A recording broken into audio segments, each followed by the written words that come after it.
পানিতে থেকেও যদি দম বন্ধ লাগে তখন কি করবে? একটা মাছ হঠাৎ কাঁদতে কাঁদতে বলল, আহা, পানি আজকাল ভীষণ ভিড়। সব মাছ অবাক, পানি ছাড়া মাছের আবার ভিড় কিসের? ঠিক তখনই ধাপাস, মাছটা লাফ দিয়ে উঠে গেল একেবারে গাছের ডালে।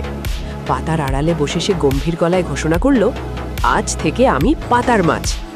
গাছের ওপর বসে থাকা পাখিরা হাঁ করে তাকিয়ে আছে। একটা পাখি জিজ্ঞেস করল, ভাই, তুমি তো মাছ, এটা কি করছো? মাছ হেসে বলল, ভাই, আজগুবি হওয়াটাই আমার স্টাইল। সবাই একরকম হলে দুনিয়া কত বোরিং হতো বলো। শিক্ষা: সবাই যা করে আমাকেও তাই করতে হবে, এই ভাবনা ভুল। নিজের আলাদা ভাবনা আর স্টাইল থাকলেই জীবনটা রঙিন হয়। গল্পটা ভালো লাগলে লাইক দাও। তোমার আজগুবি আইডিয়া থাকলে কমেন্ট করো। এমন মজার গল্প পেতে এখনই সাবস্ক্রাইব করো।